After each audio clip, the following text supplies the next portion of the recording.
Obrigada pelo carinho de todos, né? Obrigada a todos que estão aí sorrindo, que todos que estão comparecendo, né? E bom dia para nós. Bom dia para nós todos que escolhemos a melhor parte, mais uma vez, que vamos deixar o passeio para um pouquinho para depois, que vamos deixar, né, a louça do café, a arrumação um pouquinho para depois, para, como disse a Sandrinha, refletir sobre os ensinamentos de Jesus, refletir sobre a doutrina dos Espíritos, sobre esse livro, gente, que é uma bênção na nossa vida, que é um receituário, né, que é o Evangelho segundo o Espiritismo. Então, hoje, nossa reflexão vai ser no capítulo 20, Os Trabalhadores da Última Hora, tá? E o item é o item 4, Missão dos Espíritas. Então, vamos lá? Não escutais já o ruído da tempestade que há de arrebatar o velho mundo e abismar do nada o conjunto das iniquidades terrenas? Ah, bendizei o Senhor, vós que haveis posto a vossa fé na sua soberana justiça e que, novos apóstolos da crença revelada pelas proféticas vozes superiores, ides pregar o novo dogma da reencarnação e da elevação dos espíritos conforme tenham cumprido, bem ou mal, suas missões e suportado suas provas terrestres. Não mais vos assusteis, as línguas de fogo estão sobre as vossas cabeças. Ó verdadeiros adeptos do Espiritismo, sois os escolhidos de Deus. Ide e pregai a palavra divina. É chegada a hora em que deveis sacrificar à sua propagação os vossos hábitos, os vossos trabalhos, as vossas ocupações fúteis. Ide e pregai. Convosco estão os espíritos elevados. Certamente falareis a criaturas que não quererão escutar a voz de Deus, porque essa voz as exorta incessantemente à abnegação. Pregareis o desinteresse aos avaros, a abstinências aos dissolutos, a mansidão aos tiranos domésticos, como aos déspotas. Palavras perdidas, eu sei, mas não importa.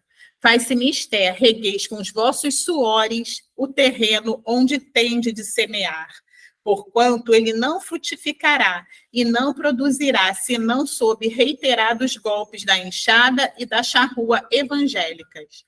Ide e pregais. Ó todos vós, homens de boa fé, conscientes da vossa inferioridade em face dos mundos disseminados pelo infinito, lançai-vos em cruzada contra a injustiça e a iniquidade. Ide e proscrevei esse culto do bezerro de ouro que cada dia mais se alastra. Ide, Deus vos guia. Homens simples e ignorantes, vossas línguas se soltarão e falareis como nenhum orador fala. Ide e pregai que as populações atentas recolherão ditosas as vossas palavras de consolação, de fraternidade, de esperança e de paz. Que importa as emboscadas que vos armem pelo caminho? Somente lobos caem em armadilhas para lobos, porquanto o pastor saberá defender suas ovelhas das fogueiras imoladoras. Ide, homens, que grandes diante de Deus, mais ditosos do que Tomé, crede sem fazer desquestão de ver e aceitais os fatos da mediunidade, mesmo quando não tenhais conseguido obtê-los por vós mesmos. Ide, o Espírito de Deus vos conduz. Marcha, pois, avante, falange imponente pela tua fé. Diante de ti, os grandes batalhões dos incrédulos se dissiparão como a bruma da manhã aos primeiros raios do sol nascente. A fé é a virtude que desloca montanhas, disse Jesus. Todavia, mais pesados do que as maiores montanhas, jazem depositados nos corações dos homens a impureza e todos os vícios que derivam da impureza. Parti, então, cheios de coragem, para removerdes essa montanha de iniquidades, que as futuras gerações só deverão conhecer como lenda, do mesmo modo que vós, que só muito imperfeitamente conheceis os tempos que antecederão a civilização pagã. Sim, em todos os pontos do globo vão produzir-se subversões morais e filosóficas. Aproxima-se a hora em que a luz divina se espargirá sobre os dois mundos. E depois, e levai a palavra divina aos grandes que a desprezarão, aos eruditos que exigirão provas, aos pequenos e simples que as aceitarão, porque, principalmente entre os mártires do trabalho dessa provação terrena, encontrareis fervor e fé. Ide, esses receberão com hinos de gratidão e louvores a Deus, a santa consolação que lhes levarei e baixarão a fronte, rendendo-lhe graças pelas aflições que a terra lhes destina. Arme-se a vossa falange de decisão e coragem, mãos à obra, o arado está pronto, a terra espera, arai. Ide e agradecei a Deus a gloriosa tarefa que ele vos confiou. Mas atenção, entre os chamados para o espiritismo, muitos se transviaram. Reparai, pois, vosso caminho e segui a verdade. Aí uma pergunta. Se entre os chamados para o espiritismo muitos se transviaram, quais os sinais pelos quais reconheceremos os que se acham no bom caminho? Resposta. Reconhecê-los-ei pelos princípios da verdadeira caridade que eles ensinarão e praticarão. Reconhecê-los-ei pelo número de aflitos que a que levem consolo. Reconhecê-los-ei pelo amor ao próximo, pela sua abnegação, pelo seu desinteresse pessoal. Reconhecê-los-ei, finalmente, pelo triunfo dos seus princípios, porque Deus quer o triunfo da sua lei. Os que seguem a sua lei, esses são os escolhidos, e ele lhe dará a vitória. Mas ele destruirá aqueles que falseiam o espírito dessa lei e fazem dela degrau para contentar sua vaidade e sua ambição. Erasto, anjo da guarda do Médium, em Paris, 1863. Né? Então, gente, é um incentivo, né? Esse item é um incentivo, né? Ele nos incentiva, nós espíritas, a abraçarmos com alegria, com positividade, com garra, com responsabilidade, com sinceridade, com alegria cristã mesmo, né? O compromisso com a doutrina espírita, né? O compromisso com a doutrina cristã espírita, né? Como a gente poderia fazer isso, né? Com a divulgação, né? Ele mesmo está dizendo aqui, ele usa muito essa palavra pregar, né? Pregar, a gente vê que pregar remete o quê? A pregar mesmo, a fixar, né? A fixar ou divulgar, né? A gente pregar, a gente já imagina a gente em cima de um palanque pregando. Não, é já fixar também, né? E como a gente pode fixar a doutrina espírita, né? Primeiro, gente, estudando, né? Estudando. Allan Kardec já nos aconselhou: amai-vos, esse é o primeiro mandamento. Segundo, estudai. Né? Inclusive, quando a gente começou a ler esse item, né, ele fala muito assim, ide, no sentido do verbo, né? Vamos nessa, vamos que vamos embora, vai. Mas a gente lembrou do ide, do curso ide que a gente tem aqui na casa, né? Que é a CID, Introdução à Doutrina Espírita. A gente fez essa associação. Ele está falando tanto da gente fixar, da gente pregar, e nós temos essa gama de cursos aqui na casa, né? Que nos convida a estudar, né? Porque conhecer a doutrina, gente, é muito importante. É muito importante para que a gente tenha mais segurança a falar com alguém. Né? Não que a gente vai ficar falando o tempo todo, dando lição na hora do almoço, dando lição de moral, falando, palestrando o tempo todo, não. Mas para a gente consolar mesmo. Né? Como é que a gente vai conhecer bem mais sobre a reencarnação, né? Sobre, como ele falou aqui, a elevação dos espíritos, né? De acordo com o bem ou o mal que fizeram, se a gente não conhece, não tem as fontes corretas, né? Que é a codificação, que são as obras da codificação, né? Mas aqui, novamente, né? No sentido de palestrar, né? De dar lição, é consolar, porque todos nós podemos consolar alguém. Todos nós.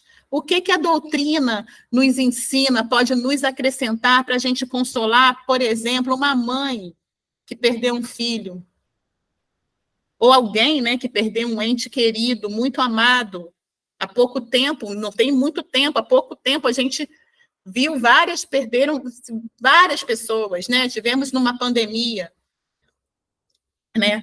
O que a gente pode, o que a doutrina pode consolar, pode encorajar uma pessoa que abriu lá um exame do nosso lado, às vezes, de um diagnóstico que ninguém quer receber? Como é que a gente pode encorajar? Né? Uma pessoa que, às vezes, perde um emprego, que a pessoa que serve... ocorre um revés e perde várias coisas, bens, né? Como é que a gente pode consolar?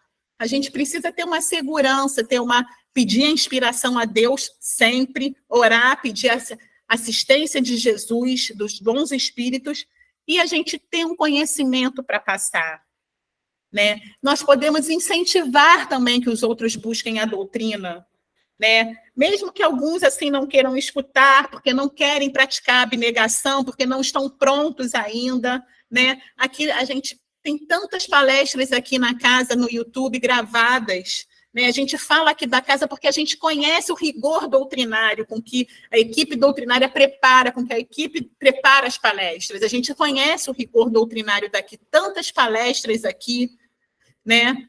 Ah, mas eu então vou mandar para todo mundo? Não, vamos fazer uma seleção. Não, essa pessoa acho que já está mais pronta para poder estar com um terreno um pouco mais fértil. Vou mandar essa palestra aqui que eu acho que tem a ver com ela. Que acho que é o momento que ela está precisando, ela está pronta para escutar.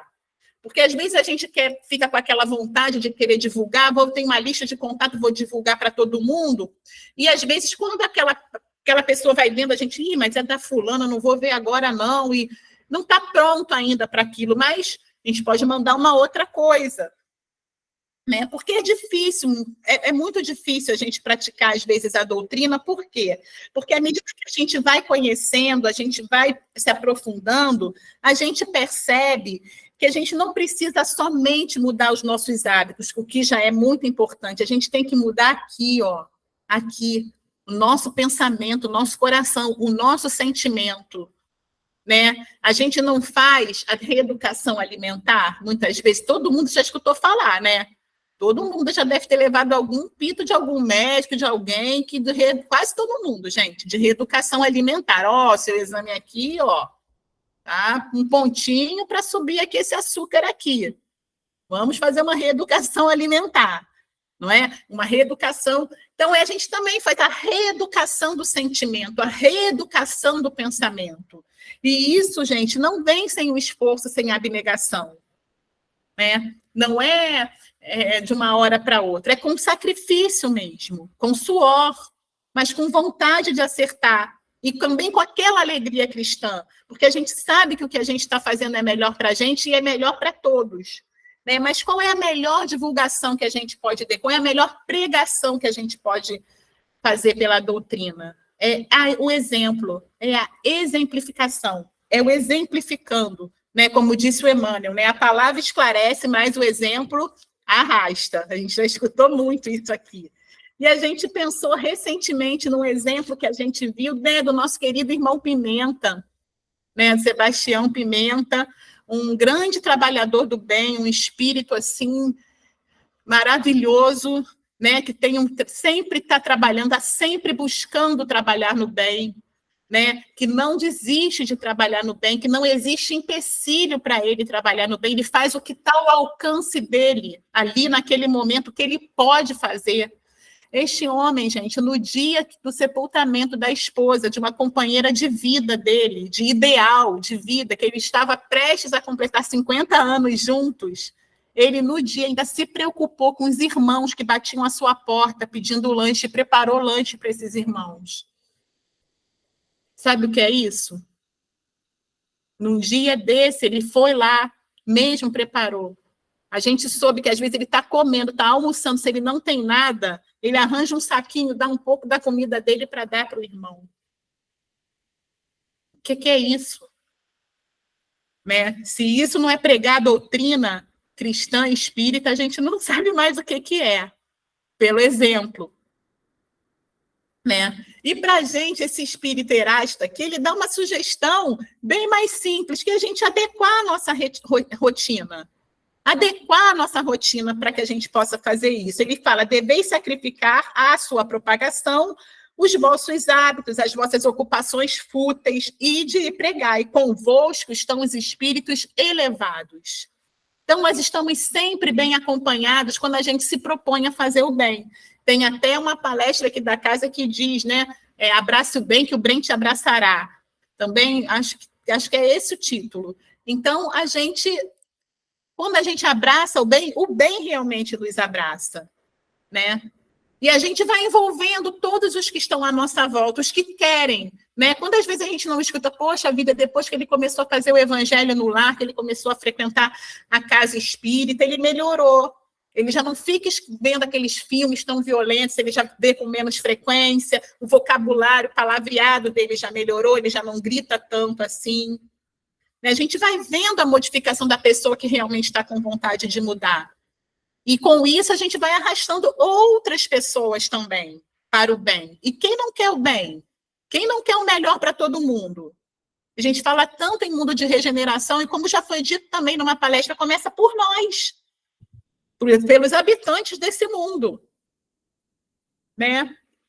E muitas vezes a gente pode achar, né, gente, que não adianta nada, lá em casa isso aí não adianta nada. E lá em casa com meu marido, você não tem jeito aquilo, já joguei a toalha, né? A gente acha que aquele terreno ainda não está pronto para aquilo, mas nem por isso a gente pode desistir. A centelha divina não está lá dentro dele? Todos nós não temos a centelha divina? Todos nós não temos as leis de Deus impressas na nossa consciência? Que a gente já viu isso aqui? Então, por que a gente vai desistir? Já pensou se Jesus desistisse de nós? Jesus não desiste. A gente também lembrou de um outro exemplo, é um pouco assim forte, mas a gente pede até desculpas por trazer ele aqui. Era um rapaz, um conhecido, que ele era ateu, se dizia ateu, falava, eu sou ateu, não acredito em nada, mas ele é um bom pai, um trabalhador dedicado, um homem trabalhador que vivia com muita dificuldade. A mãe, tinha a religião dela, fazia a Ave Maria, procurava, e ele não acreditava em nada, né? Não queria saber de nada disso. A mãe veio a desencarnar, ele tocou a vida, casou, teve filhos e tudo mais, e uma vez ele sofreu um golpe financeiro muito forte. Ele era uma pessoa que vivia com dificuldades. E ele ficou pensando naquilo com muita revolta, com muita raiva dessa pessoa que fez esse golpe com ele, e ele falou, não tem jeito, para eu me livrar disso, eu vou ter que fazer o pior, vou ter que chegar às últimas consequências, que eu acho que todo mundo já percebeu qual seria o plano que ele tinha. E ele foi tentar executar esse plano. Quando ele está a caminho, uma rua estava fechada, e ele foi por uma outra rua. Nessa rua, tinha uma igreja. Ele passou justamente numa hora que em algumas igrejas tocam a Ave Maria às 18 horas. Ele passou justamente na hora que estava tocando a Ave Maria. Naquele momento, ele lembrou da mãe, que falava sobre Maria Santíssima para ele, que fazia a Ave Maria em casa, e ele começa a chorar. E com isso ele desiste desse plano, graças a Deus. Então, essa mãe deu algum terreno fértil ali, ela deu algum recurso para que ele pudesse, nesse momento de extremo perturbação, ele conseguisse enxergar uma luz. Depois ele nem seguiu nenhuma religião, mas pelo menos isso o impediu de acabar com a vida dele, né? Com a vida dele, com a vida de outro, e com a vida dele também, com todos os que estavam envolvidos com isso. Então, a gente, às vezes, fica... isso não vai adiantar, não está adiantando nada. Está sim, está sim. Está adiantando sim, gente. Pode ter certeza que está. Os bons espíritos estão conosco. E a outra pessoa também tem um bom espírito com ele, tem um anjo guardião com ele, que quer o melhor para ele. E Jesus está acima de todos. né? A gente tem em mãos o remédio, que é a doutrina espírita, que é os ensinamentos de Jesus, à luz da doutrina dos espíritos, né? O que a gente vai fazer? A gente vai enterrar ou a gente vai multiplicar, né? Como disse Jesus, não ponhais a candeia embaixo do alqueire. E pode estar certo, gente, que os bons espíritos, que os espíritos vão estar conosco, que Jesus vai estar conosco, né? E como ele faz essa pergunta aqui também, eu vou ler realmente novamente a pergunta. E a pergunta, né? Como reconhecer os espíritas que perseveram no bom caminho? Então, a resposta, que os bons espíritas estão e serão reconhecidas pelo seu ensino, pela prática dos princípios, da caridade, pela consolação que distribuem aos aflitos, pelo amor que dedicam ao próximo, pela sua abnegação, pelo seu altruísmo, ou seja, pela vivência do Evangelho de Jesus. Nós precisamos vivenciar o Evangelho de Jesus, né? Pelo sentir, pelo viver, pelo agir na vivência.